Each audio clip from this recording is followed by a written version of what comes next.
All right, guys, so we are live, and today I have Kevin Gaines from Biota Aquarium. So, Kevin, if you guys read the bio, that's awesome. If you haven't yet, Kevin's actually a pretty awesome guy. He's working with Biota Aquariums, Biota Palau, which is a aquacult aquaculture facility. He's also working with the Coral Restoration Foundation. So, a lot of really cool things going on. So, I'm actually really excited to talk to you, Kevin. So, I want to thank you for coming on today. My pleasure. Thanks for having me. Oh, definitely.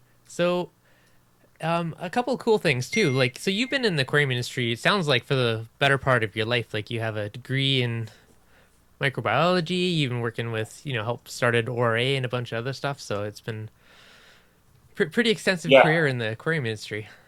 you could say it's in my blood for sure. I just growing up in Florida and surfing and fishing and Hmm. loving the ocean. My parents had a saltwater tank when I was young, so when I was about 7 or 8. These are the days of undergravel filtration for a saltwater tank. Yeah. We're going way back now. It was always fascinating to me to keep fish and watch Mhm. them and observe them in the glass box. So a lot of trial and error, and then long story short, yeah, I finished school and went right at it with a coral farm in Miami, the Coral Reef Ranch, and Nice. we grew corals, and that was the early stages of SPS in the mid '90s. Hmm. And I was doing some collection of wild harvesting gorgonians and big demand for those Hmm. in the UK and Germany especially. But live sand, sea cucumbers, serpent Hmm. stars, blue-legged crabs, all those kind of Hmm. high volume pet store items, and that so that was my real introduction in aquaculture right out of college. When you were doing that in college, were you actually doing it in the oceans or in a facility? Uh, in college, I actually just converted my spare bedroom to a coral farm, and that's actually when I had met Julian, another Gator alumni. Nice. So it was kind of everyone else in college were growing other things with metal halides in their closets, and here I am with this coral farm, mostly Hmm. xenia and some other soft corals, and I was getting a lot of clams at that time from the Marshall Islands, Hmm. even through the U.S. Postal Mail Service, which was pretty amazing Oh, to wow. get a box of 30 clams for $15 shipping, Wow. That's all the way impressive. from. Yeah, it was because it's a U.S. territory, but all that kind of I guess changed 10 to 15 years ago. But yeah, so my guest room in college was all corals, and I would trade and pretty much saturated the Gainesville, Florida market with xenia, which I had gotten from Julian, the umbellata from Red Sea. Hmm. But really cool anyway to grow that stuff and get that started. So, but when I started the farm in Homestead, actually, it's an agricultural area, actually right near, kind of close to where Marco Rocks is now. Hmm. The Florida limestone is out, almost to Florida City, almost to the Florida Keys, very southern peninsula, Florida. And it was in greenhouses, all outside, so no temperature control, very exposed, but Hmm. nice shade cloth and just high density volume. Yeah. Wow.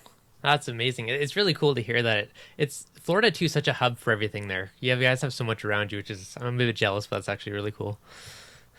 There's definitely some meccas of the trade with Florida and Southern California being big ones, and a lot of animals being traded in those areas too. So Hmm. most everything from the South Pacific comes through Los Angeles. Hmm. So there's obviously a big trade there, and the largest wholesalers in the country are there. And then you have Yep. Miami that deals with a lot of South American and Caribbean animals as well, and the freshwater trade in Florida has Hmm. always been huge.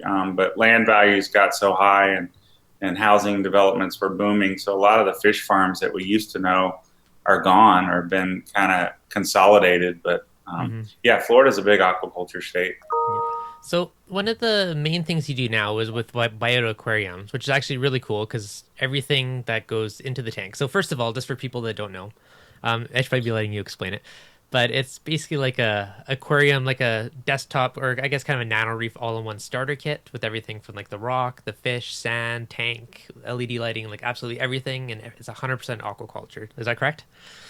That's absolutely correct. Yeah, just through the years of being in the hobby and working in retail and aquaculture and even wholesale and Mhm. collection, I always saw that there was a bottleneck in the trade with regards to the animal experience, if you will. When people started beginning to stock their tank, they got the real hardy, cheap Dancel or something, and then you know, they were doing good, and then they slowly started adding nicer fish as their tank was cycling. And it typically 9 times out of 10, it just really bit them in the butt. And they would end up introducing disease into their tank, especially with new people not understanding quarantine and setting up, you know, who wants to set up a tank to set up a tank. So we understand this as advanced hobbyists, but beginners, they don't want to mess with that stuff. So they end up losing fish. And what happens is the tank, you know, gets drained, or it turns into a freshwater tank if you're lucky for fish, or a reptile tank, or in the garage altogether. So our goal at Biota Aquariums was really to control that beginner experience by conditioning the animals and having them come from all in one place. Yep. Yeah. The one other cool thing too, I was seeing with your tank, you every single fish that you guys ship out, the kits have already been conditioned to eat pellets and flakes and frozen and everything else. So that there's no real issue about worrying about picky feeders and that type of stuff, which is actually pretty cool. Yeah, that's the beauty of captive bred fish. They're raised on prepared foods. So even, you know, our mandarins, we wean the mandarin fish that are all captive bred in Palau that we distribute, which aren't for the Biota Aquarium, I might add. But so we, you know, they all eat pellets, flakes, frozen. It's really good. Yeah, you don't have that kind of problem with wild fish that are typically, you know, difficult to get to eat prepared foods. So with the Biota and Palau, does that supply most of the stuff for the Biota Aquariums? Yeah, so the connection is Tom Bowling and myself. He's the co-founder of Biota Aquariums with me, but he is the sole proprietor, I should say, that, you know, he's the CEO of the Biota Marine Life Nursery in Palau, and he's been there 7 years. Tom and I go way back. I met him in 1999 at a marine ornamentals conference on the Big Island of Hawaii. So at that time I was at ORA, and I was giving a talk on some sea fans that I was growing in captivity for reseeding and conservation. And Tom was breeding seahorses. And ironically, the name of his company was Ocean Oddities, which we just launched a page called Ocean Oddities for our livestock. But Tom at that time was a little bit ahead of the curve too. He was breeding seahorses and supplying them in a complete aquarium in Australia. So they would take them to shops and demonstrate that the 2 seahorses were perfect in this size aquarium, and you took the aquarium home. And so he and I have always kept in touch, and he's been in aquaculture mostly his whole life. And when I was running ORA, I hired him as a clam farm manager to run the clam farm in the Marshalls. So he came actually to work for me for a few years. And so that was good. And you know, we've been friends ever since. So we've always had this passion, if you will, of seeing, you know, the hobby grow and having people experience the hobby in a way that we know they'll have a positive and long-term success. So that's kind of where Biota Aquariums came from. So Tom grows a number of different species: coral beauty angelfish, the first commercially available coral beauties, the mandarin fish, and a number of other species, rainford gobies. And those are all brought here and conditioned in our building, which you saw maybe yesterday. So in our temperature controlled warehouse here before they're redistributed mostly to pet stores. And then some of these items go within the Biota kits. Nice. No, that's very cool. So on that, a couple questions from the chat. One of them was asking, how much do you guys sell your captive bred mandarin fish for? Oh, the captive bred mandarins are $89.99. 89, perfect. And the second one is for the rock for the Biota Aquariums. Does it arrive with pre-established bacteria for the nitrogen cycle, or what do you guys do for your live bacteria? Yeah, absolutely. You know, we had you know, a lot of people wondering about how you can set up an aquarium in 2 weeks. Mostly people that have been in the industry and understand that it takes time for these tanks to settle in. So it was very important, obviously, that we can replicate this and scale this model to work. So we worked with Real Reef Rock. It's a great product. They were able to set aside all these rocks that are a certain size range, so they fit right into the fluval aquarium that we use without touching the sides of the glass, and actually make the tank look pretty full in one place. So you don't have to be a professional aquascapist to make your tank look cool. Nice. So that was really unique. But we actually, you know, rather than just getting the rock and sending it on, which a lot of, you know, is a lot what happens with live rock, we actually bring it here, and it's in our tanks conditioning for at least 90 days, 120 days beyond what they're culturing it. So it's resaturated, it's re-inoculated. We feed it ammonium nitrate We feed it bacteria. And so when the consumer sets up their Biota aquarium and they say they're ready for their rock, we send it FedEx Saver, which is 2 to 3 days. And it's in a cooler, so it's temperature controlled, and it's wrapped in wet newspaper, so it's moist. So that's really an important aspect of being able to stock the tank so quickly. Of course, the live sand that we supply, which is from 2 little fishies, has bacteria in it as well. And then there's a fluval biological enhancer that you add and you continue to add through the cycling period, but no issues at all. The big key with being able to stock that tank after the bacteria in there is not overfeeding it. So we supply them with a little teeny white spoon that holds about maybe 12 pellets in the 1 millimeter size that are appropriate for the fish. And we say, hey, one spoon a day, not a pinch, because a pinch can be way more than you want. But it's really important to make it really simple for the beginners. Actually, I think that little spoon's probably going to be a huge chunk to success, because I mean, most people overfeed. Like I know I'm guilty, I overfeed all the time, but a lot of people, no one has any clue how much food to actually feed your fish, right? Like it can be, like you said, a pinch could be a couple pellets, or it could be a massive fingerful of it. So it's pretty amazing how little they need, especially in a high quality pellet food. We supply the PE pellets, and it's 48% protein. So with that kind of protein dose, it's like eating, 50 flakes. So, I mean, a fish of that size, these clownfish, mostly in the Rainford goby that we supply with the kits, are at the time, an inch and a half. I mean, like literally 2 pellets will sustain it for 48 hours. But, we want to feed them every day. But everybody loves to watch the fish eat, So that's where you run into problems, especially with the kids. They, hey, look at this, keep feeding them. And obviously then you have some big problems. Aquarius Simple is asking, do you sell the rock and stand alone? No, we don't.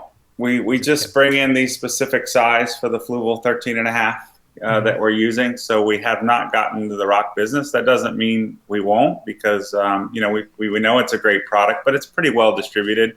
But maybe not wet condition like we have it. So I don't know. Maybe there's a market there for it. Be a future one. Another question: do you guys ship outside of the U.S. at all, or is it just in the U.S.?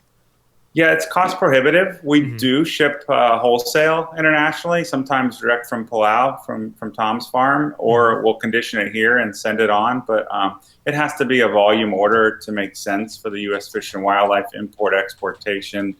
Even to Canada is like a problem for a box for the Biota Aquarium, a small box. It's not that you can't do it, but who wants to pay $260 for 3 fish and 4 corals to get cleared and exported? So it makes it somewhat cost prohibitive, but it is doable. But we don't do it just because most people wouldn't want to pay it. Yep. Another Nick is asking, could the Biota model be replicated in the UK with a partner? So I know Nick has an aquarium cabinet solution, so he's probably putting some feelers out there. Yeah, no, I mean, the UK market's huge. I mean, I think per capita, they have more fish stores than anywhere in the world. I was blown away when I was doing my market research and the Piscean energetic stuff into that market. So we'd love to get into that market, but obviously we started here. The global demand for aquariums in terms of consumer demand is here. So we just felt like let's succeed here before we take it across the pond. But I think it is scalable, and I think it is doable for sure. We could supply the EU and the UK. Interestingly enough, the 13.5 gallon fluval aquarium is legally slightly too small to be called a marine aquarium, especially like in Germany. Really? They require a minimum size, and it's around 17 gallons or something. So we'd have to find a new tank, but certainly you'd have a warehouse, condition the animals, you could distribute throughout the EU pretty efficiently. Oh, nice. So we'd like, yeah. They actually have a limit. So they're not allowed to sell tanks under that size, or they're just not allowed to call it a marine tank? It's kind of weird. Oh, exactly. They do sell tanks that small, but legally, like to keep marine fish, it's a minimum size. Now, I don't know. Maybe some from Germany could chime in. But I mean, they're always pretty cutting edge over there. They banned angelfish for a long time, and I believe they just started letting those back a few years ago. But they're pretty progressive in their conservation and protection. And for the most part, it makes sense. But yeah, I mean, obviously, it's hard to qualify people for aquariums. We know as advanced hobbyists that we can keep pico reefs in 5 gallons, and they're beautiful with the right mix of animals. But for the most part, if you're new and you try that, you're going to kill stuff. So yeah, that's fair. Yeah. think that's their goal. Yeah, no, at the end of the day, we're, the gods, to these little animals and their things, so we got to make sure they're taken care of properly. So another actually thing, as in Richard's video yesterday, he was showing you guys had a bunch of really nice clams in there, and he kind of mentioned that you guys are only one of the few ones or one of the only ones to culture some like the teardrop maxima and a couple of the other species of clams. Yeah, that's right. The crucias that we have now are the cultured crusea. All everything we sell is cultured. I should start by saying that. But there's 5 species of clams that we deal with pretty readily. 3 are dominant, being the squamosa and the Wrasses, and now the maxima. And we started getting crusea, which there's very, very hard to find cultured crusea in the marketplace. They're a really slow-growing clam. Some of the big producers, they just aren't native where they're farming clams. Yeah. So they are in Palau, so we're able to do it. So that's cool. But the teardrop maxima, as it's known, has now been reclassified several years ago as Tridacna noe. And as far as we know, we're the only ones culturing Tridacna noe. And we brought a couple little guys. They were like 3 centimeters to Magna just to show them off because it's the first batch, and Tom's pretty proud of them. But we'll have those teardrop noe here in decent numbers in the next few months. At starting at 1.25 inches. So the maximum crusea, of course, the ones everybody wants and the most beautiful clams, grow the slowest. Yeah, it's usually how it works. Inch a year. So it takes time to get them up to market size, but they're coming. No, that's excellent. One of the other cool ones too I was checking out earlier was the Blotchanthius, the however you say it, Bourbonus. Borbonius. Yeah, those guys are actually really neat. So you guys have started to culture those now, which is actually really neat. Yeah, that's quite a cool fish. I mean, it's like a holy grail for a lot of people that especially love Anthias, and it's a super hardy fish, which is great. I mean, they prefer some cave areas because naturally they come from deep water and habitats, but the culturing of them kind of changes all that, especially with us culturing them in warmer water. So Tom did a kind of a work with the Cal Academy of Sciences, came out to Palau to do some deep water collecting for their exhibits. And he offered, the facilities, and they had a cold room set up for some of this deep water animals that they were collecting. And Tom's proficient on a rebreather and did some of the support diving. So the trade-off was he got to keep 5 Bourbonius from their collections because they were collecting them at about 100 meters or a little over 300 feet. Yeah. So it's real dangerous diving. So they had them in the cold room and the air conditioner broke. Many people may have heard this story through Magna, but the water heated up and they spawned. So that was kind of the trigger. But the eggs are super viable. There's like 60-70% survival. So there's consecutive batches coming now, and it's working. And the fish are doing really well, and the color is really great, and they grow really fast. So there again, not another Biota aquarium fish. It needs. I'd prefer to see them going over 100 gallons or more because they really do like to swim around, and they get to be about 4 or 5 inches. It's amazing how some of these things come out of just accidental discoveries, but that's amazing that to actually find a way to get them to spawn. Accidental aquaculture's been some of the biggest breakthroughs and aha moments where like, I left that on or I did that and that worked, Yep. So sometimes you don't plan these things and they work, and sometimes they're hard to replicate. But fortunately for the Bourbonius, it's pretty consistent now with spawning. Okay. No, that's awesome. Aquarius Simple's asking, any clam care advice? How do you handle the little ones? Little ones can be definitely more fragile, and Maxima and Cressida are already a little more fragile, especially with shipping. I think for the most part with that species, you have to give them a lot of light. They're typically found right on the top of the reef, boring into the fore reef, if you will, right at the top. So you really can't give them enough light unless, of course, they've been kept under shade cloth and cultured, and then you shock them. But the whole key too with moving those around through the chain of custody, through a pet store or whatever, too, is the foot gets damaged, the byssal opening, the byssal foot. Yep. And once that happens, the clam looks like it's okay, and when you get it, and it's actually in a slow decline over months and never recovers. So there's sometimes we can't do anything about that. And the little clams tend to attach even faster, and they crawl around a lot, and they're somewhat a challenge to even hold here. But we we don't feed them, but we are going to start feeding them just because we want to boost them up a little bit.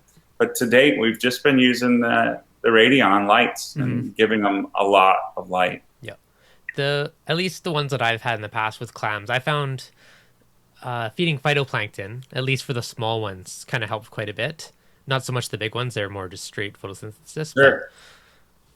No doubt. I mean, they filter feed, so there's no question that they will consume phytoplankton.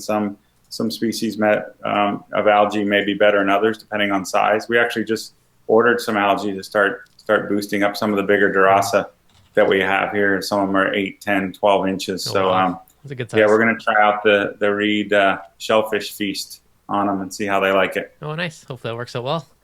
Yeah. Christopher Williams asking about why are aquaculture animals costly? I would assume they'd be less because you don't have to go out to the ocean and harvest them. Well, when there's a new breakthrough in aquaculture, like the Barbonius anthias, yes, they are expensive, typically twice that of a wild-caught animal. But once they're commercialized, turned into kind of a commodity, I mean, look at clownfish. Like, they're on par with wild-caught. It just takes time to get the production numbers. It's all about supply and demand, and everybody wants the first 10 of anything, and they're super expensive. But, it's nice, though, for like clams, for the most part, the only clams you see in the market, at least 90% of them are all cultured. Oh, that's good to know.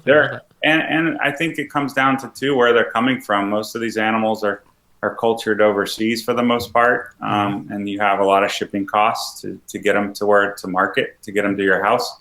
And so usually a big chunk of that is in freight. But for the most part, the price will drop on new species as well pretty quickly after they've hit the market for a few months.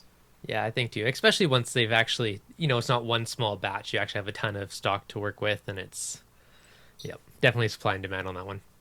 Yeah. FCS Reefing was asking, he said you started with the greenhouses. What kind of challenges did you face? Big ones. Yeah. Well, in southern Florida, it's temperature. It's all about the trade-off. Is it worth not having to run at that time metal halide lights to grow SPS corals, which were really what Julian and I were doing with mostly stuff out of Fiji, or use natural sunlight and then fight the thermal issues of having so much heat in the building and having to cool your water. But we found a decent solution by putting a large volume of water in ground.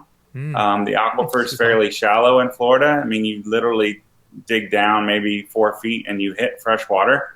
And that water is like 74 degrees. So we did some geothermal cooling, if you will, but most places don't have that luxury. But we did the same thing at ORA, and it's you have to end up getting chillers to take advantage of the sunlight, and then also you have a lot more exposure, as many of you know, with the storms coming through Florida and other places, with a greenhouse versus a building. If I did it over again, like I do here with a little bit of culture, but not really full blown, I would put it indoors and take the air conditioned thermal control, especially now with LED lighting being so cost effective, efficient on electricity, that it just makes more sense.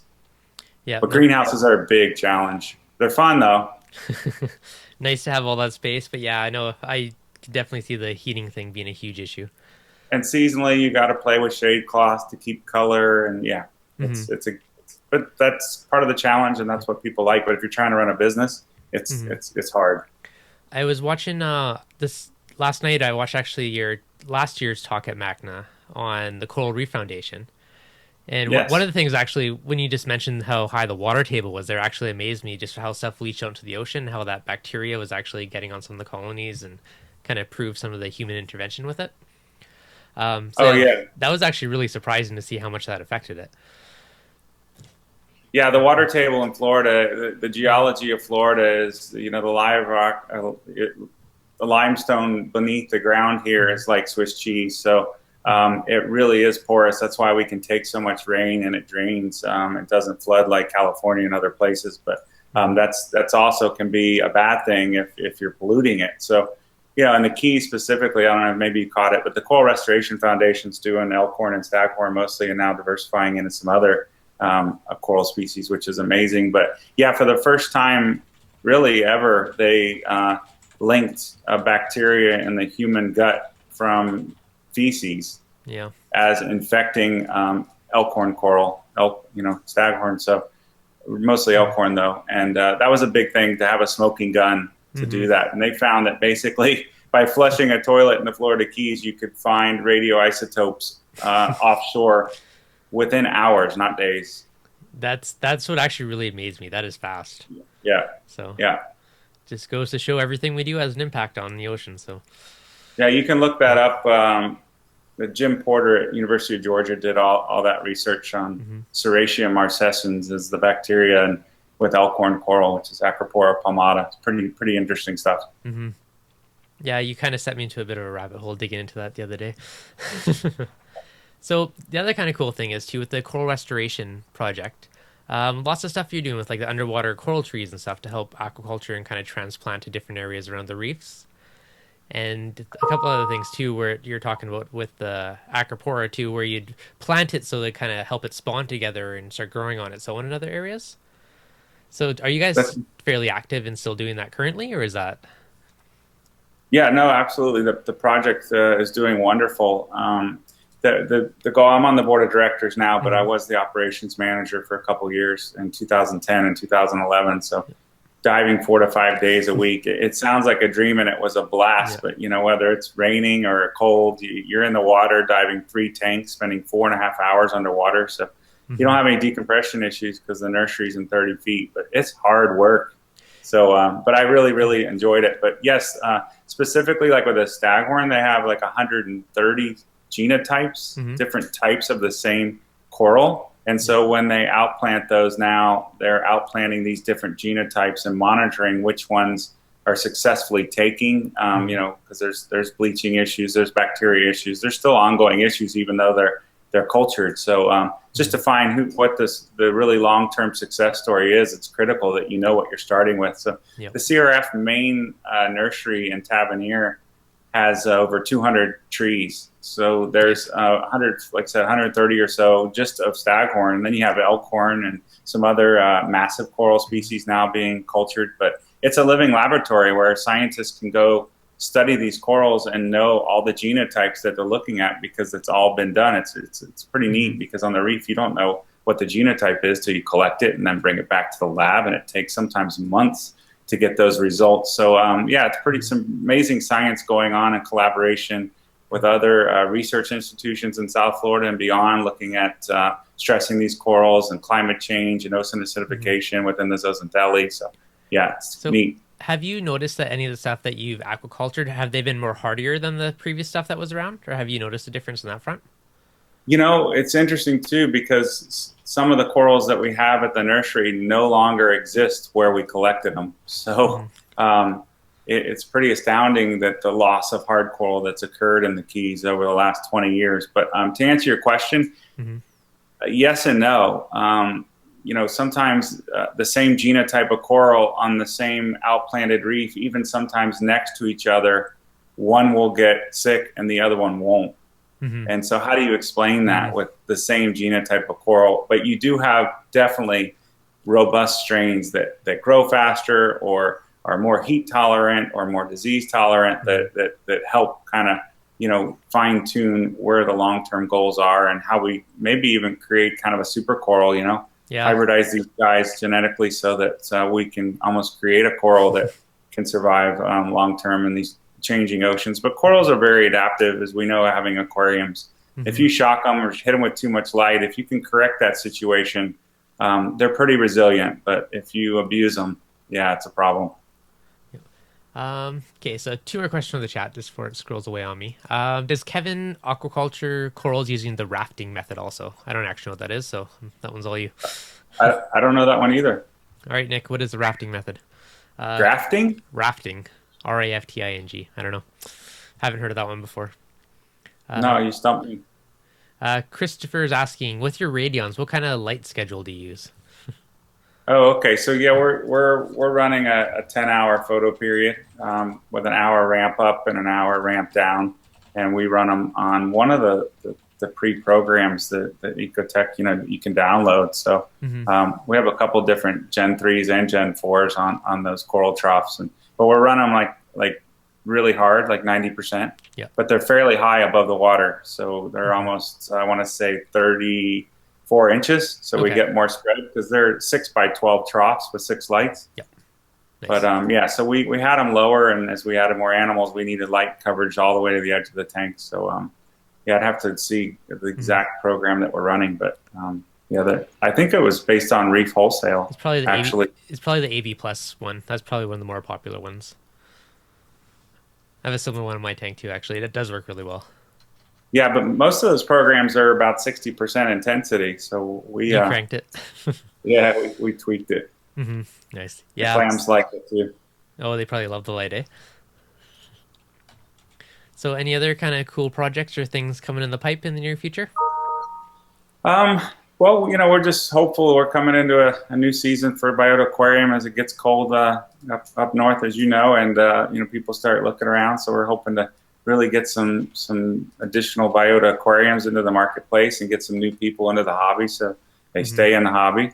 But there's some exciting new species being done over in Palau. We're waiting to hear from Tom as to when those will be available. But working on some additional pygmy angels and of course the additional clams like the teardrop and stuff. So Hmm. those are always exciting. But just being able to consistently supply a captive bred mandarin fish that's eating frozen or even flakes is pretty awesome.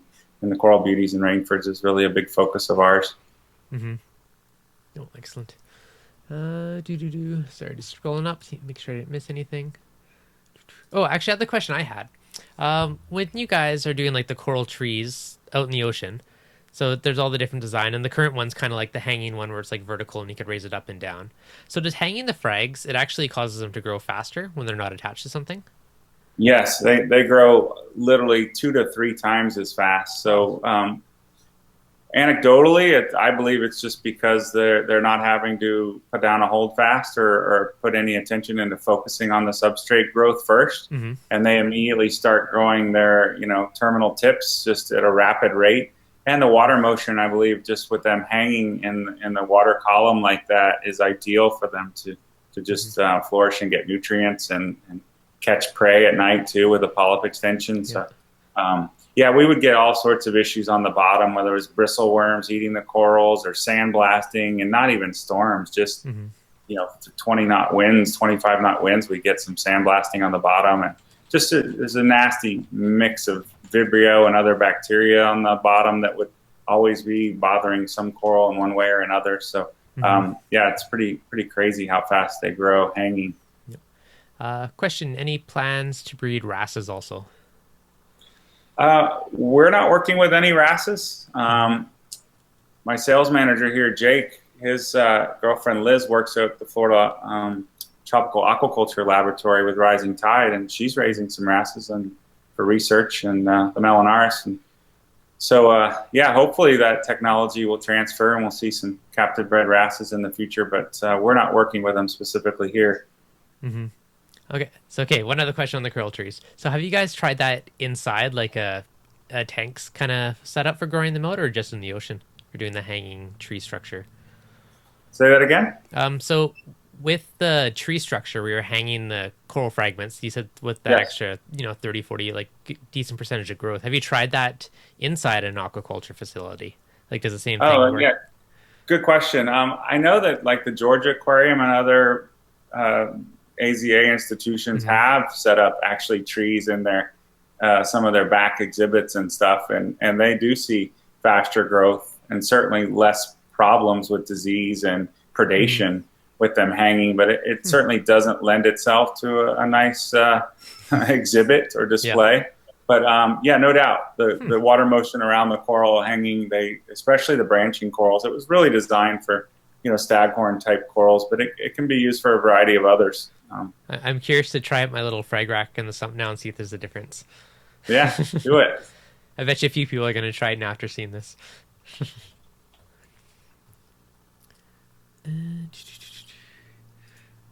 What else we got? So with the Biota Aquariums, so if people want to check it out, it's biotaquariums.com. And is That's it all it. shipped directly from yourself to the customer? or Yeah, from your so facility, I the guess. the tank and the live sand and the heater and the hydrometer and everything really that gets you started, the salt packs, the food, and the dry tank drop ship out of Massachusetts. Mm-hmm. So that those kind of dry goods go that way, and then once you get your tank, there's a registration code in it, and then that's where you go back to biotaquariums.com, register your tank, and then it sets you in this chronological delivery phase for your live rock first. And then we ship that 2 to 3 day FedEx Saver, and then once they get that, then they can request their fish, because we don't want people's fish showing up without their rock and all Yeah. that kind of stuff. So, but yeah, all that stuff comes from here. So that's really the end user experience that we felt we had to control, because it would have been easy to just have somebody else just ship 3 clownfish and a goby for us, but we really didn't feel we could replicate success that way. Mm-hmm. Yeah, no, that's very cool. It's definitely a good way to start success, and I think that's kind of one of the key things to getting people hooked on the hobby and not dealing with these issues up front, which is probably one of the main reasons you tank shut down, at least.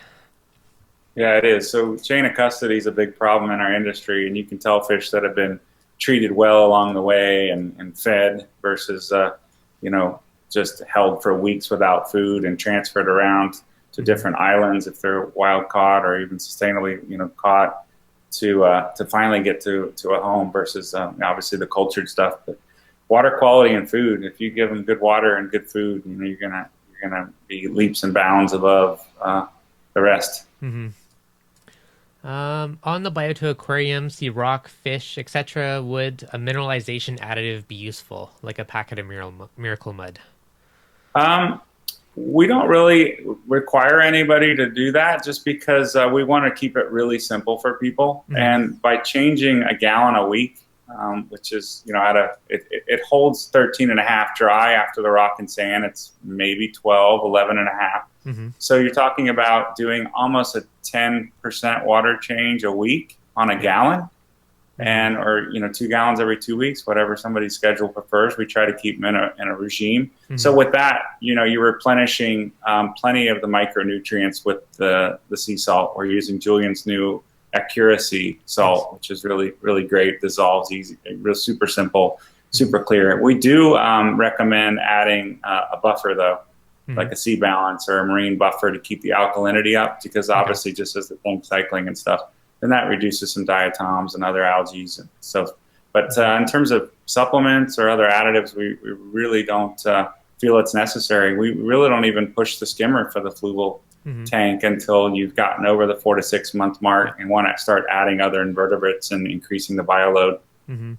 Yeah. If you Even don't know how to if you don't know how to tune that skimmer or run it, then it's pretty pointless. yeah. Even on small tanks, I kind of question how much you need one because just such a little water change seems to be all you need. That's right. Mm-hmm. Keep it simple. That Yep. was the whole thing. I mean, there's no test kit with the Biota Aquarium. They get a Mm-hmm. hydrometer. I'd love to send them a refractometer, but that would increase the kit even another $80. So Mm-hmm. we try to show them how to properly use a hydrometer by letting all the bubbles get out. And while it's not accurate, it's a good reference. Yeah. So we know that if they add the 2 packets of salt to start with the rock and sand, we know within 1 point of where their specific gravity should be, Mm-hmm. and that's their baseline going forward. So just keep it in that range. Yep. It's all about stability. L is asking, what kind of lights does the Biota Aquarium come with, like spectrum, intensity? Oh yeah, it comes with just a simple LED, the Fluval Touch LED. It's got a touch on, 17 watts. Mm-hmm. Okay. So yeah, it's like a 6500 spectrum, and Uh, there's a blue light option for it. It's more of a moonlight than an actinic. Really Mhm. doesn't do much for photosynthesis, but the blues run with the whites. It's nice. okay. Nice. There again, it's for beginners. You don't want to be starting to keep super demanding SPS or clams in them. Mm-hmm. Is there any plans for a larger version of the Biota kind of kit tanks? I should add, we're playing around now because we have a few hundred people that are now 6 months and beyond with their tank and wanting to add other more light demanding species. So we're actually playing around with the AI Prime Oh, nice. on our tanks. So that kind of changes everything with regards to what you can then add later. But I Mhm. just want to throw that in. It's a really nice light for this little tank. No, right on. No, that's awesome. What was your question there? Oh, sorry. He was asking. well, he actually said, are they making a 100-gallon biota? But I was asking if there's any plans of any larger versions of it. Yeah, the problem for us is we can effectively ship this Fluval Evo 13 and a Hmm. half without it breaking anywhere, drop shipping it. And when you start to get even to a 15, 20 gallon, the weight of the glass tank kind of kills it. So Mm, they drop it twice and the whole thing's broke. So you lose a few tanks and it just doesn't make sense. yep. The plan is obviously to get these beginners in at this stage and then kind of point them in a direction to where they develop a relationship with their local fish store and they Hmm. can get their bigger aquarium there. We hope to be able to have some kits to supply the next Hmm. size aquarium, whether it's a Red Sea or Nice. something like that, and then we can supply them the livestock for that next size tank. But we really can't ship it, and that's been kind of the problem with Yep. going bigger. Yeah, I know that makes sense. But yeah, if you could do partner with one of those other guys, that would make sense too. Nice. Well, we were strict. I was strict. I didn't want to sell a plastic tank. If we went acrylic, Yep. then we could ship a bigger tank. It's less breakable, less weight. But Hmm. I just really like the longevity of glass and its durability. And Hmm. you don't have a tank that's all scratched up in a couple of years. And of course, like I said, dealing with beginners, they can make some mistakes with the sand and the magnets and stuff. It's a lot more forgiving. Hmm. Nope, definitely. What else says? What water source is Biota recommending? Tap, distilled water, RODI?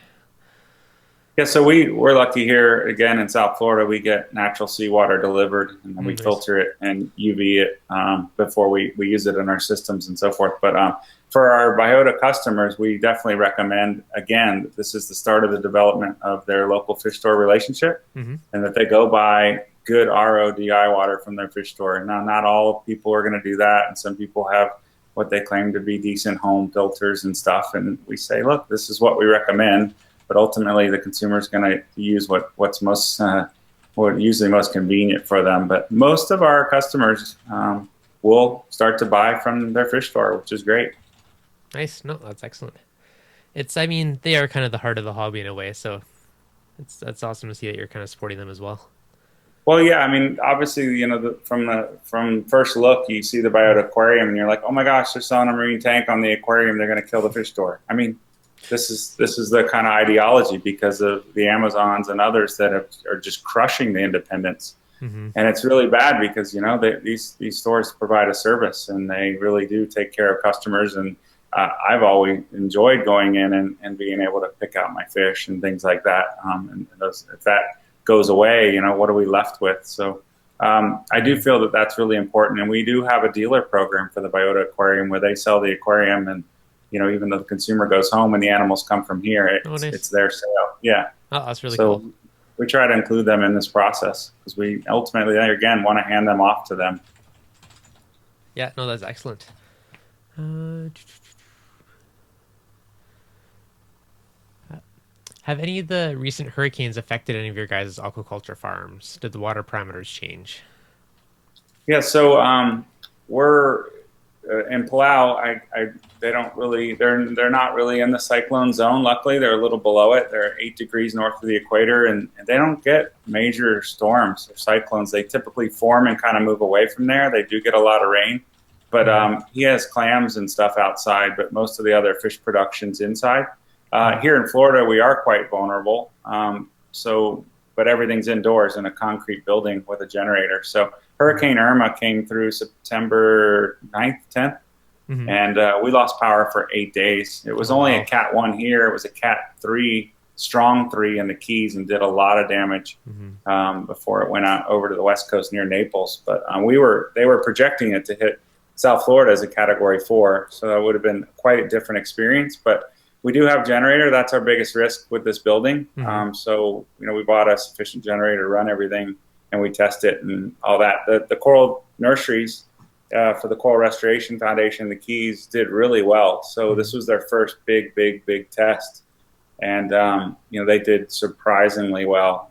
Being able to that single point attachment, being able to take all that wave energy and so forth. So I was really excited to see that Hmm. the nurseries, weren't just blown away.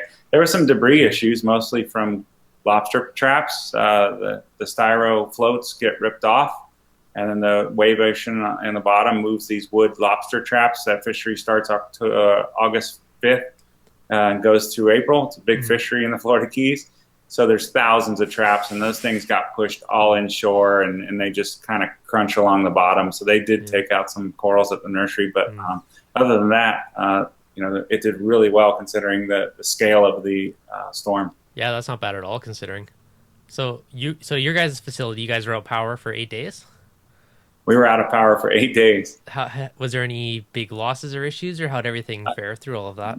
Oh, I mean, with a generator, especially an appropriate size generator, if you didn't go outside, you wouldn't even know there was a problem. So we were recording. Yeah, but and you maybe see, Dustin at ORA, he talked about, they have like 4 generators, and they got been through storms over the past years as well as when I was there. But just when you think you have everything prepared, your main generator stops working on day 2, and what do? Like, you can't just go get another 100 kW generator. These are big generators because you have a lot of pumps. So we're on a smaller generator anyway, like a 65 kW, but it performed flawlessly. So excellent. I can't, but if something would have happened with a generator, especially when they're really, they are standby power. They don't like being run 8 days straight.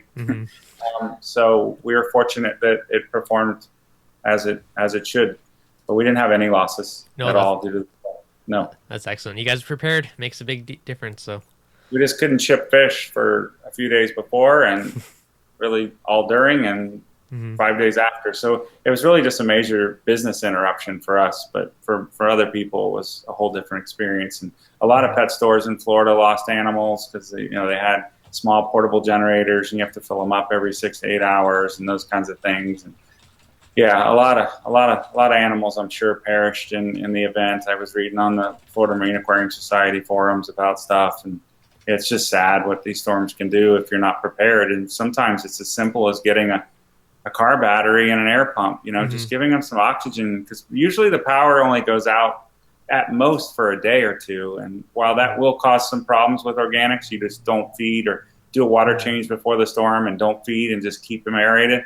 I've seen plenty of tanks, even with fairly high fish densities, do fine. But yeah, when you don't have a way to aerate the fish 24/7, corals start to die, and it's an organic snowball. Yep. Yeah, I actually did a video on that a couple weeks ago in the hurricanes, but even the same thing, like that $12-15 battery air pump could save your tank. So little things are definitely a good investment for everyone to have kicking around.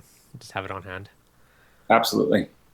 Nick's saying too, he wants to connect with you later. He's interested in helping Biota get to the UK or do some stuff out there. So if you're ready for that later, let me know and I'll hook you guys up. Yeah, no problem. Yep. All right. So in the chat, if you guys have any other specific questions, let me know. My local fish store and lake lost power for 5 days. Yeah, that's got to be hard for a whole store. That's terrible. Yeah, I stayed here, so I was at the facility here for 8 days. Relocated, got canned goods, water. We have 1,000-gallon per day RO, so we were in good shape for fresh water. Oh, nice. A 3,000-gallon storage tank, although you really don't want to run it after the storm because the water gets pretty foul. Yeah, it's actually probably better not to do a water change for a little while. Yeah, just right before. We typically get a delivery of seawater, so we have 6,000 gallons of natural seawater available here, while the water's clean before the storm. The water in the Keys is still milky, still kind of turbid. Yeah, so we're talking now 14 days, just for a week you couldn't see the bottom. Like it was where normally in the Keys, especially there's always 20, 30, 40 feet of viz, but it's a terrible event for water quality. Yep. So do you do you guys truck in or use natural seawater, or do you mix your own water for your systems? We get it delivered. There's several services in South Florida that deliver water, and they get it after a couple hours after the incoming tide, where there's a huge exchange. And the Gulf Stream's fairly close here in Miami, so it's really, really, really good quality water. But you're still near land, and there's still human impacts and things. So we filter it, micron filter it for parasites, and then UV filter it further. So it's kind of additionally polished up before we use it. We don't just dump raw water in the system. But it's kind of nice. It's relatively cheap, and what better than natural seawater? No, exactly. Hey, that's Mother Nature at its finest, right? Nick's asking, what are the par levels used in your grow tanks? That's a good question. I haven't even measured them. Yeah. To be I determined. just, yeah, no, I mean, it was all about the spread of the lights on our systems. And I really was focusing on a variety of beginner soft corals, so I wasn't so Mm. concerned about par. Now that we're getting some different strains of these green finger leathers that are neon green, that's becoming more of an issue. And of course, now we're setting up our first hard coral system, so we'll definitely be looking more into that. But I don't Nice. have those kind of numbers right now. Sorry. Okay, no problem. Those actually neon green ones are actually very nice. I'm just gonna pull up your site. They're super hardy too. It's got the whole border thing. I gotta figure out.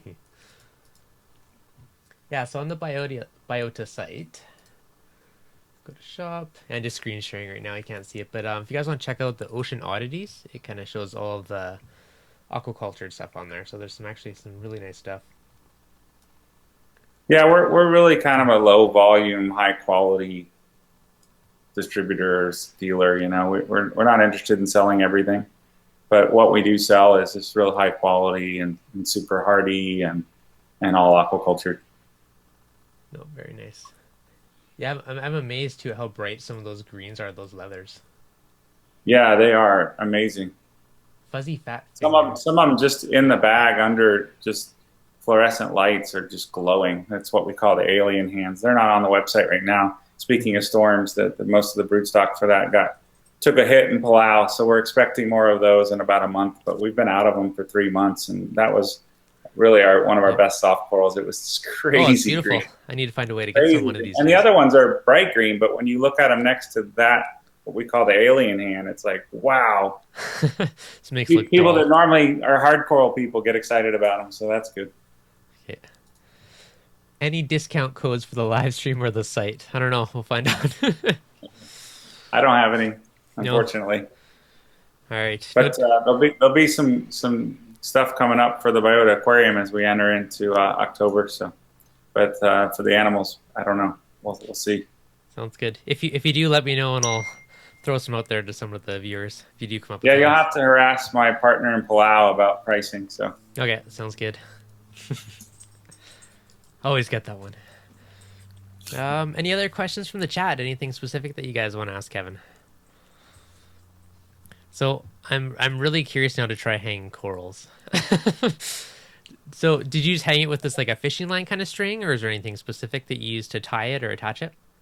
originally, when we used to hang them, we would AT&T would donate all their old phone lines, Oh yeah? and we'd separate like the 10, 12 strands of colored wire in Yep. there, and we would use that because it Hmm. was free and it was coated and it worked. It worked fine.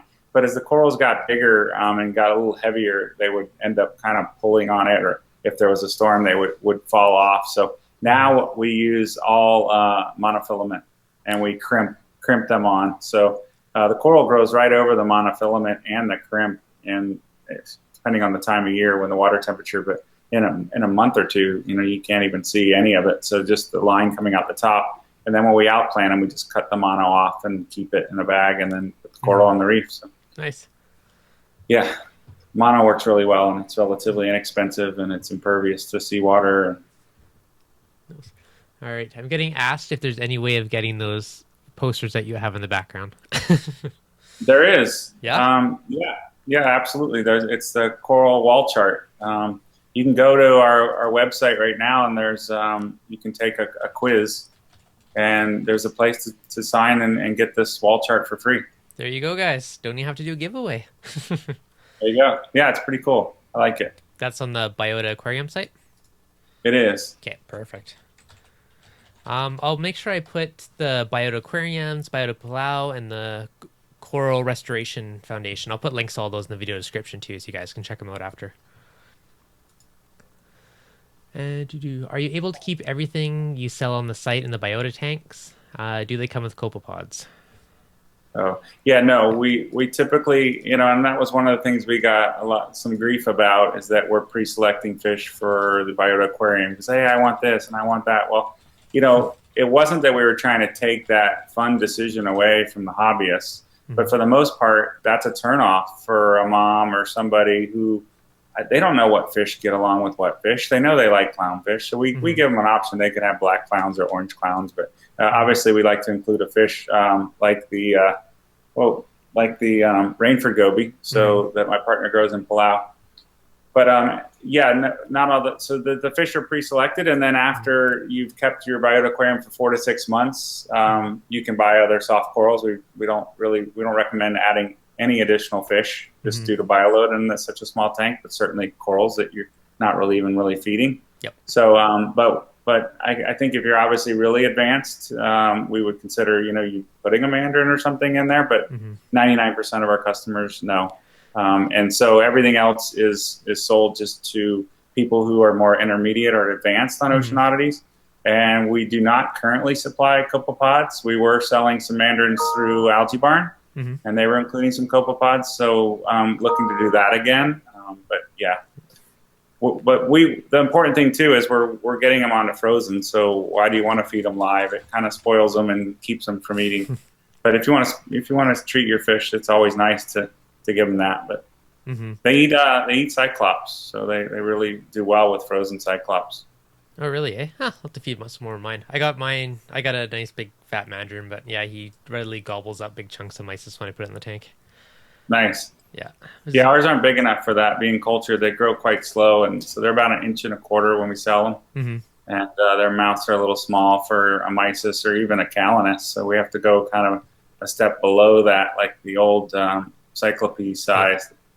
Yeah, they really like that size animal. Nice. Well, it sounds like a really good kit, and I mean, by everything I'm hearing so far and I've seen, it's pretty much set up for success to make sure that whoever gets it for their home or office, like they're going to succeed and not fail and have a lot of those new hobbyist issues. So that's really awesome to see. Yeah, thanks. We're in our second year, as I said earlier. We launched on Indiegogo a year and a half ago, and so we delivered all those tanks. There was 200 sold, and then from there we just kept going, and we have testimonials and brands, success, people reporting back to us on their successes. So it's worked wonderful. So for us our biggest compliment is for someone to say, I didn't think I could do this, and you guys helped me. Thank you. And we get a lot of that. So yeah, we're pretty stoked and excited to get more people into the hobby the right way. Obviously, there's a whole conservation message as well, because everything in the Biota Aquarium is not from the ocean, including the rock. So you're teaching them how to get in the hobby successfully, but also the right way. No, it's a great way to expand the hobby. And two, I think I saw on your site too, you said whenever someone gets one or they buy a fish, that you would release one or put one into the wild. We do, yeah. Tom, the Biota Marine Life Nursery in Palau grows rabbit fish, and they are a food fish in Palau. So we release those fish back into Palauan waters in support of the Biota Aquarium. So yeah, really we're also 1% for the Planet member. So we donate 1% of our sales revenues to ocean conservation. Nice. No, that's awesome. Mostly Coral Restoration Foundation, but yeah, lots of stuff given back, which is awesome. So it's part of it.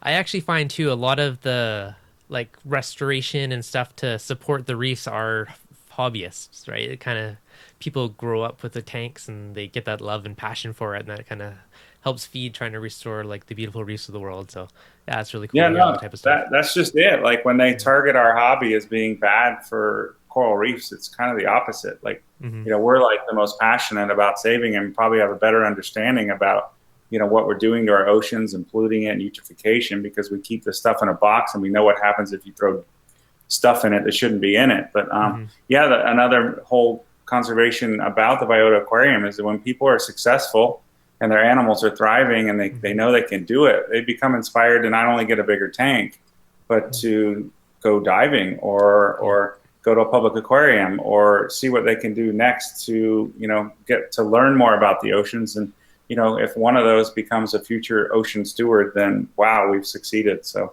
yeah, inspiration's a big part beyond the aquarium for all of us. And that's how I like aquariums, because I want to, and what I learned with aquariums, I've applied back to things like the Coral Restoration Foundation. So it's a big circle. Yeah. I know since I since I started getting into the reefing hobby, now when I go scuba diving, it's a completely different ball game now. You actually recognize the corals, you recognize the fish, and yeah, it's Yeah. like a whole new world. It just changes your whole perspective on it. So it's really neat. Yeah, I always have people tapping me because I'm so focused on such a small little section of the reef on what's going on between this goby and the shrimp or this or that, and they're over here looking at a school of French grunts or something, and it's like you become so tuned to micro life with an aquarium. It's pretty awesome. Hmm. No, that's pretty awesome. So you used to do 3 dives a day, eh? That was part of your job with the Yeah, coral restoration. for 2 years, 4 and 5 days a week. So how long was it fun and exciting till it just became you're like, oh, another dive? Well, the third tank, even on a good day, was Yeah. always tiresome. But you're not swimming in current for the most part. Hmm. Even if there is current, you're weighted and you're in the sand mostly working with the Okay. corals. You clip the tree down to the bottom, so it's not like you're swimming into a current for an hour and a half, which is why Yeah. I could stay underwater for almost 2 hours on Hmm. one tank, or an hour and 45 minutes, because Yeah. you aren't working cardiovascularly, Hmm. but still it's strenuous. You're on a everything about it swim.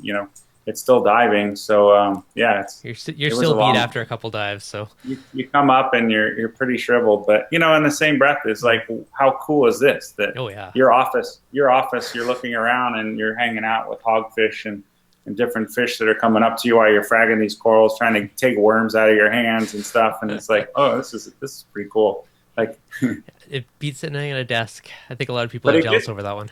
it gets surprisingly cold in the Florida Keys, and I grew up in Florida, and I never thought it really got that cold. But when I started there, it was in January, Hmm. and I got on, and Ken Niedermeyer, the founder, is like, "Hey, you need a 1/4 inch wetsuit." I'm like, and I surfed my whole life. I'm like, what? The most I've ever worn is a 2 or 3 mil. Like, he's like, no, you need 1/4 inch. I'm Hmm. like, what? And a hood. And I'm like, oh man. So yeah, you got down there, it was like 66 degrees on the bottom. The Yeah. corals are fine. They're not really growing. Like, they're kind of in this hibernation phase Hmm. for a few months a year, which is, we can frag them, but they really don't grow. Most of their growth starts from March to October. Yeah. And you really don't want to mess with them when it gets super hot like now. We just Hmm. kind of leave the corals alone.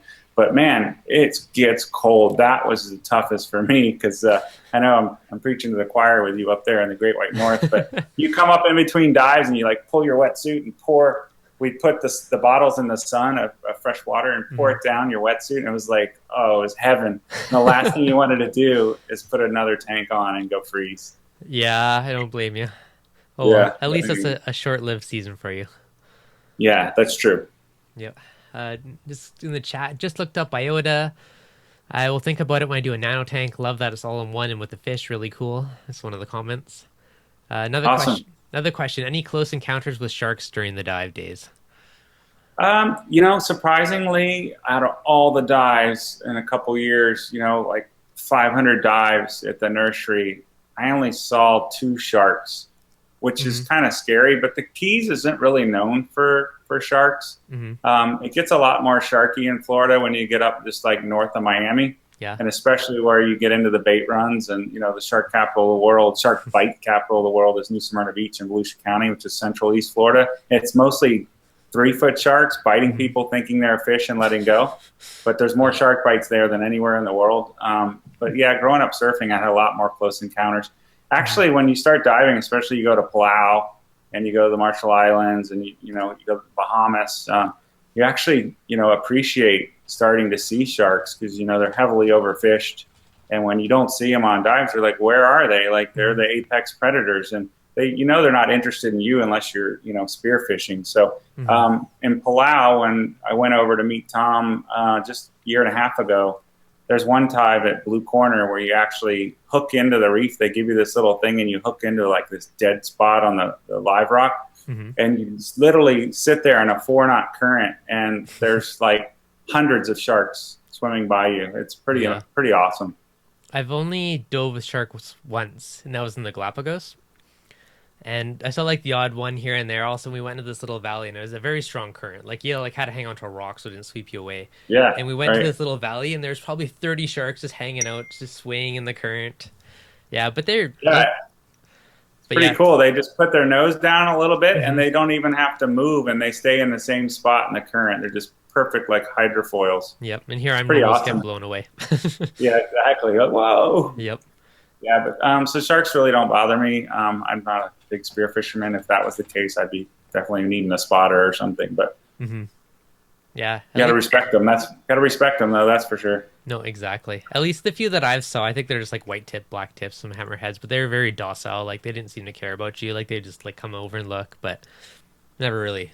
You get that little bit of oof feeling, but it was never like a big worry. Exactly. Well, you're taught to fear them, especially from Jaws in the '70s. But now look at hmm Shark Week, and these guys are free diving with great whites. Yep. I mean, and they're going up and touching them, like wow. And it's kind of like when do you push the limit, like the guy with the bears? When you try Yeah. to live with them and then they eat you. That's going a little far, but it's amazing to hmm be able to free dive with a white shark, literally the apex predator underwater, besides maybe a killer whale. I don't know. Yeah. No, that's awesome. That's very cool. Is there anything else that you wanted to tell everyone out, or anything else you want to bring up, Kevin? No, I No. appreciate you having me on and covering all these topics with the Biota Aquarium and the nursery in Palau and what we're trying to do with the hobby and the Mhm. Coral Restoration Foundation. No, it's awesome, man. I really appreciate it. Yeah, I really appreciate you coming on. It's been a great talk, and you're doing a lot of great things for the hobby and the ocean, so that's really cool to see. Yeah, maybe we catch up on when we have some new news. Okay, sounds good. Okay, thanks All very much right. for hopping on. Okay. Okay, Thanks, thanks, Devin. Kevin. All right, guys. So I want to thank everyone for hopping on with Kevin. And the second half of the stream, I know some of you guys want to win a scammer. So we're gonna get to that chunk of the fun. I just made a quick Excel sheet. Thanks, Nick. Of everybody that has entered the contest. So I'm just gonna leave it up for a minute and make sure everyone who's entered, your name is on the list. So we got Shady Reef, Chris Hudson, Wyatt Royal Reefer, Reef Hack, Frank the Tank, Dave Zanotank, Reefer, Reef Girl, FCS Reefing, William, Aqua Simple, Mark Reefing with O, Engineering Aquariums, Reefer Dave, Kristen Swagger, Serenity's Journey, Anthony, Billy, John's Reef Tank, Compy, Genorio, Clevey, Waterbox TV, Sharbuckles Reef, JD, and Apex Reefing. So hopefully all you guys love that previous stream with Nick. Biota, super cool guy, very knowledgeable, and he's doing lots of cool stuff. So I thought that was really good. And yeah, and make sure you guys, I'm gonna leave this list up here for a minute before I start it, just to make sure everyone sees their name up there. So everyone that commented, what's going on, Aqua TV? So everyone that commented with their video entry is on this list. How do you get enter? Joe, if you're not entered, you may be a little late for that one. The past couple weeks, I had a contest running to win a Somatic 60S skimmer. And today is the big day for the draw. So that's been kind of one of the videos on my channel from a couple weeks ago was about that. So if you missed it, gotta keep an eye out for the next one. All right, guys, we'll get this set up. So I'm assuming I haven't heard any complaints. So I double checked that list, so everyone should be in here. So submit. Oh, yes. All right, so we got the good old Wheel of Death. Anyone that's new, why do I call it the Wheel of Death? Well, that's because it's elimination style. How do I make... I made a video too. Did you, Joshua? Is it in a comment on my page for the video? For the instructions? I'm going to double check it quickly.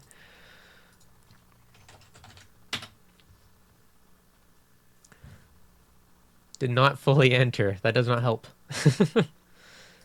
I'm quickly checking Joshua's channel.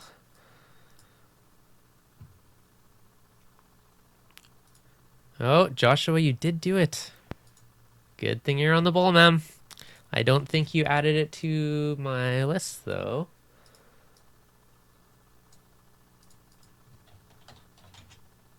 Oh. September 26th. All right, Joshua. Okay. All right, Joshua. Thanks for doing that. I made a 2-minute video. Okay, good. All right, I'm gonna have to rewatch your video later just because I'm on the stream now. But you're on the list.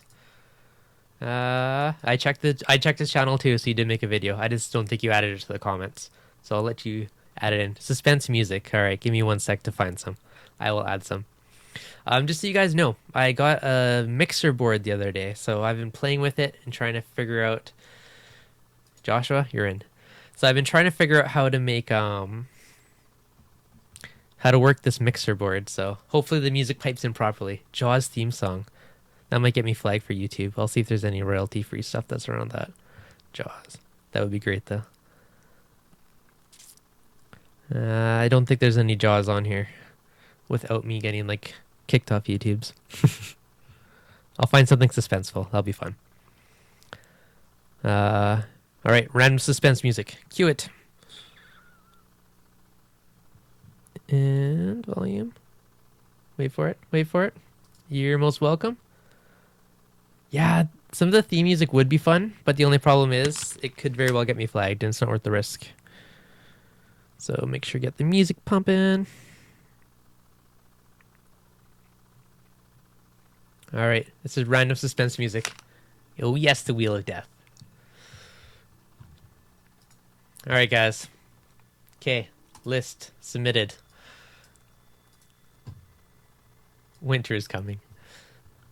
What's that ad on the bottom? That's no fun. It's cluttering on my wheel. Gone. Okay. All right, so first spin. 45 people, only 15 thumbs up. What? Apex Reefing. You guys, I don't think some thumbs up make me anything, but they make me happy. So hit that thumbs up button, guys, if you enjoyed this stream. All right, ready for it? First spin on the Wheel of Death. Can you guys hear the suspense music? I'll turn it up a smidge. Let me know how that sounds. The first one.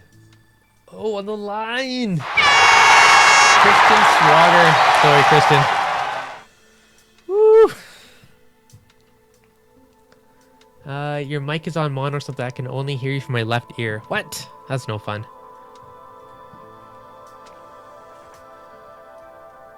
It shows it's balanced on mine. I can hear in both ears. It's probably what I'm outputting back to the computer. So, if I'm only outputting on one channel, I apologize. But I'm working with what I got for cables for the mixture. So, if it's not working, I will, hopefully for next week's, I will make sure I buy the stereo version of the cable. Because I think it's only one left or right. All right. Next spin of the wheel.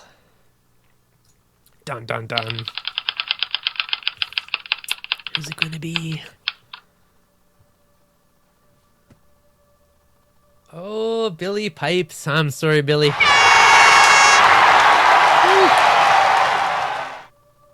Chill music, not really suspense. Okay, let's try the next track. Action suspense trailer. What does this one sound like? Get. Okay, next spin. Ready? Ready for it?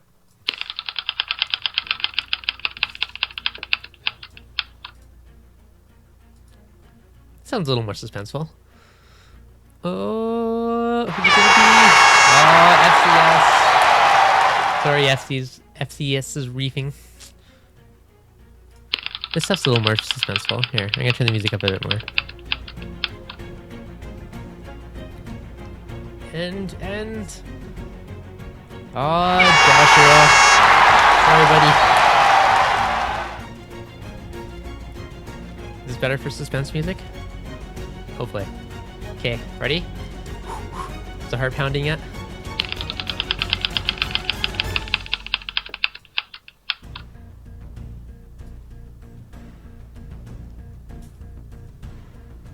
That horn is loud, I know. Here, let me try... Can I turn the horn down? I don't know. I don't think I can. That might work.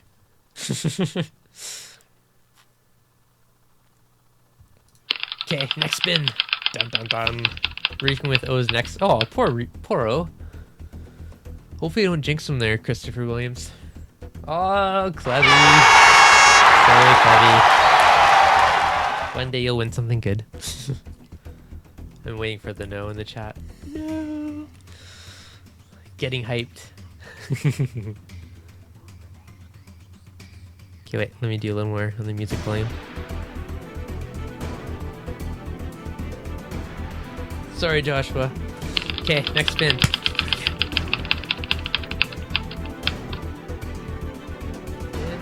And oh, Royal Reefer. Sorry, Royal Reefer. My boss walked by. Tell your boss it's a party, a skimmer party. I know. Sorry, Clevy.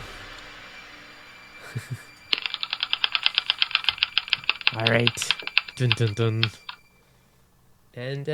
And. Reef hack. Oh, sorry, reef hack. It's kind of funny, like, because you know how the ads target whatever you're looking at? It knows I've been looking at upgrading my camera lately, so it keeps giving me camera ads. Very, very sneaky, those cookies. Okay, next spin. And. Oh, Reef Girl. Sorry, Reef Girl.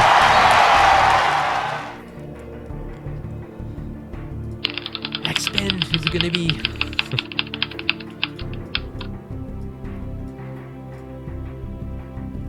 Oh. Compy. Kinorio. Sorry, Compy. You bit your nails for nothing. It is scary. Man, my heart's pumping and I'm not even winning or losing. I'm just having fun. But somebody's gonna get something good. Alright. Ready for it? Ready for it? Bit my nails. Oh, Clevy, you're great. Okay, next one. Dun dun dun. Oh, JD. Sorry, JD. We did win the last big contest, though. Just as a side note, once you get those jellyfish in the tank, we're gonna come on the live stream and show that baby off one of these days.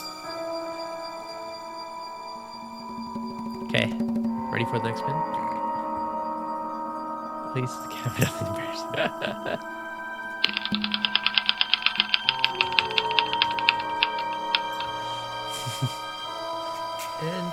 and. Oh, William. Sorry there, William. Waffle. I apologize for every name that I butcher, because it's probably most of them. Yep, sorry there, JD. Anyone heard of muriatic acid to kill live rock? Muriatic acid. Yes, it basically eats away the outer layer of it. Nasty stuff. Be careful if you do use it. And. Next, and oh, Dave. Dave's nanotanks. Sorry, Dave. It's almost like Halloween music in the background. I can go back a couple tracks because that one was actually pretty good. I think it was this one. Yeah, this is a good one. I don't think it's a repeat though. Okay, all right. Next spin. Ready? Here you go.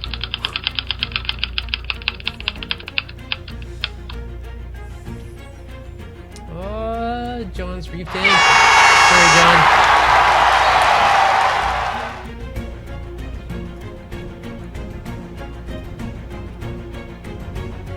Whew.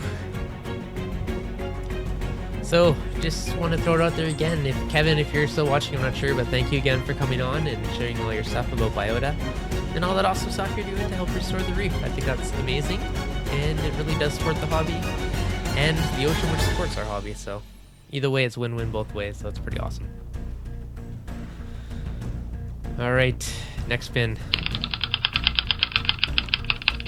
Dun, dun, dun, dun.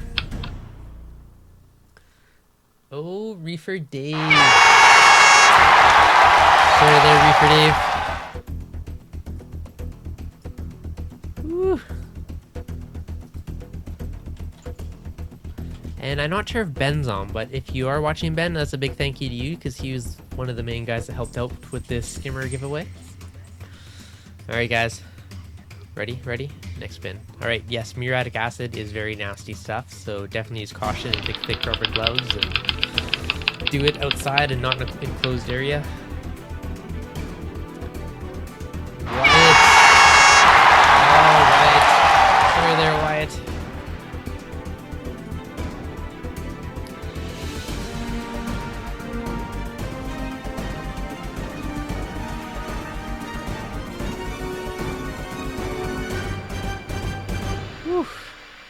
Alright.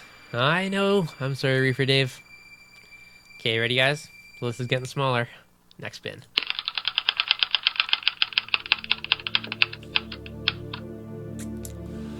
Oh, Mark. Sorry, Mark. Sorry, buddy. Mr. Mark, speaking of, if any of you guys are in Canada, Mark runs a site called thefragtank.ca, which is a pretty good kind of Canadian-based forum, so might be one to check out if you guys are from Canada. Alright guys, next spin. Yes, yes you are, Aquarium Simple. Ooh, Water Box TV. Sorry there, Water Box. Reefing, oh, you're still in there. I hope the pulse is like... Alright. Whew, it's getting down there. Okay, next spin.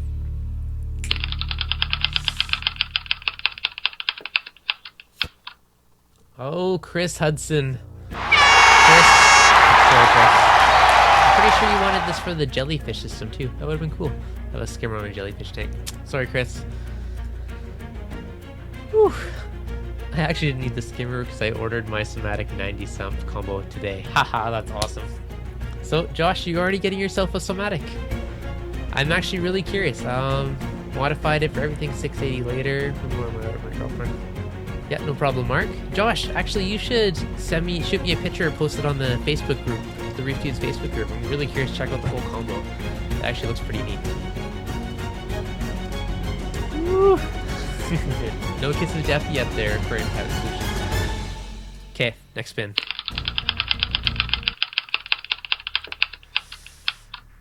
Oh, Apex Reefing. Sorry, Apex.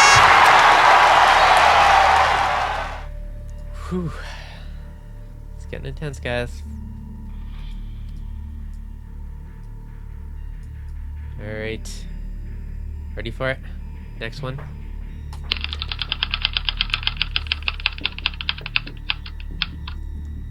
Serenity's Journey. Oh, sorry, buddy. Ooh, the list is getting down. I don't think Serenity's on right now. But Serenity, aka TMG.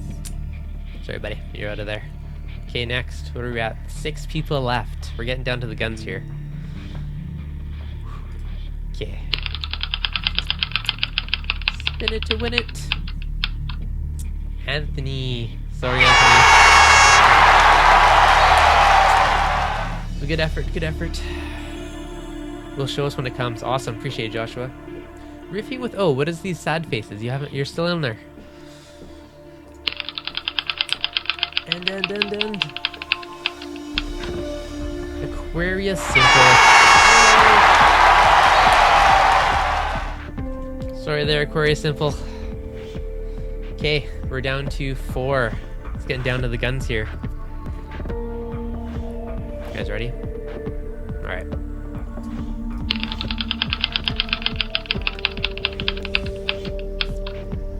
Oh, Frank the Tank. Awesome, Joshua. Awesome. Appreciate it. Sorry there, Frank the Tank.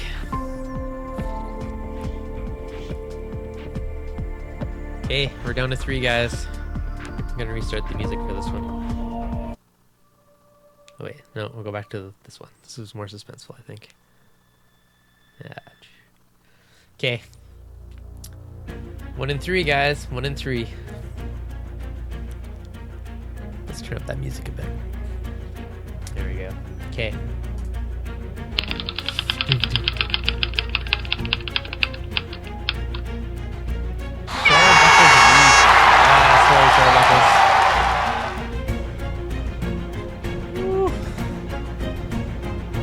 Alright guys, it's down to 2.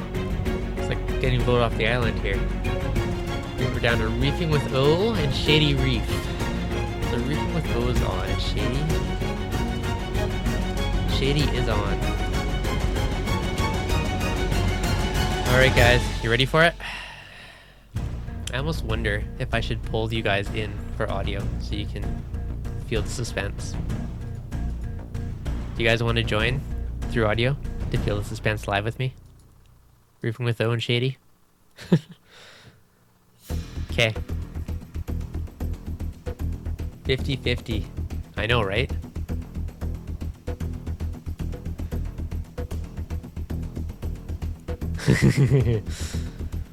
Alright, guys. Let's do this. I'm gonna spin it. Actually, no, wait. So I apologize, but you're gonna wait for one more second. I'm gonna start a quick hangout. And I want you guys to join. Copy link. Alright. Oh, join the hangout. Shady, join the hangout.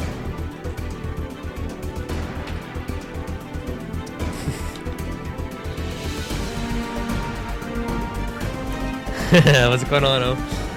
This is not cool. This is not cool. This is some serious suspense, eh? We'll see. This is not cool. Hey, you made it to the second out of 26 entries. That's pretty good. All right. Yeah. Yep. My heart's pounding too.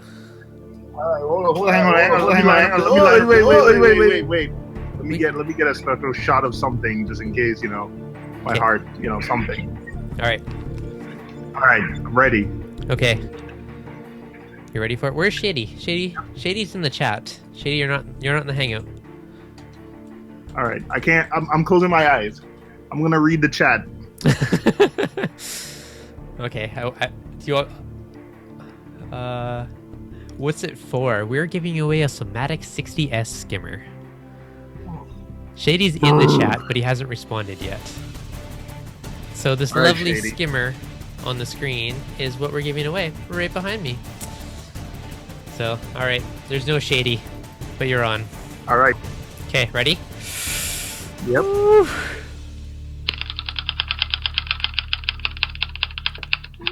No.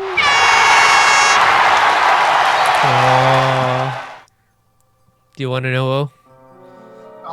No. Oh, sorry, buddy. Shady. All right, congrats, Shady. Yep, congrats, Shady Reefer. Shady? Wait, that was the tie! Huh? All right, congrats. Sorry, O. Shady? Congratulations. Oh, I'm sorry, but that was a good effort. You stuck in there pretty good. Shady, if you want to join the hangout session, click the link. Otherwise, congratulations. The whole family is waiting. Nice. Congrats, Shady. Yeah, congratulations, buddy. Send me your contact information on YouTube, and we will get you hooked up. That was an intense contest. I can't do this anymore. No? Is it hard on? No, yeah, it is. Hard on the heart? Yeah, it is. It's almost like you. I wish I had gotten eliminated earlier than getting, eliminated later and then wishing. Congrats. Yeah, congrats, Shady. That is awesome. Oh, that was a great contest. I just want to thank all of you guys who entered. I think we had 26 entries total, so it was pretty sweet. And everyone that made videos, I watched every single one of them, except for the guy that entered last minute. I gotta go watch yours after this. But I appreciate you guys all following, supporting the channel, and, playing along, entering the contest. It makes it a lot of fun, and I love doing these. And I am sorry for all those that I torture, but it's a lot of fun. It is torture. Yeah. It is torture. Now, I got to think of something real good for when I hit 5K. Real good. I don't know. I'll figure out something. Whew. That was good, though. So, thanks, everybody, for the stream. It was a good one today. And, yeah, all the biota stuff was actually super fascinating. I'm really curious to try this whole vertical frag tree thing now. So, it's going to happen. There'll be some... Can I do some... Can I do some shameless promo? You can shameless promo away. All right, so on my channel, Reefing with O, I'm having 1,000 subscriber contest where I am giving away a power head. Ooh. So you choose between the Gyre or a MP10 or a Tunzi 6095. And you know what? I'm going to have you, Devin, do the contest for me because I can't do this. All right. Thank you for the honors. So all you have to do is just be subscribed and just drop a comment on the video. And when you win, you choose whatever pump you want. So it's open to U.S. and U.S., Canada, and U.K. Oh, I like it. All right, rest of the world, I'm sorry, but I'll have to figure out something. But thanks, Dev. This was this. I wish I could say it was fun, but it wasn't. It was invigorating. It gets the blood flow flowing. It keeps you young. That's my theory. I could. All right, so awesome contest for Reefing with Phil coming up, and that's pretty sweet. You get to pick your prize, so that's pretty awesome. And they're sweet prizes like gyres and MP10s. Like that's some good stuff you're giving away there, Seymour. So Yeah. make sure you guys checking out Reefing with those contest. Get in there if you're not following them. Follow that channel and make sure you guys subscribe and enter that contest. And it looks like I get to do the giveaway. Whoop, whoop. So it should be good. All right, thanks a lot. All right, okay, I'm going to shut the stream down, but I want to thank everyone again that hopped on today and participated and checked out that awesome talk with Kevin from Biota. So thank you guys. I will see you guys Monday for the next video or next Wednesday for the next stream. Have an awesome night.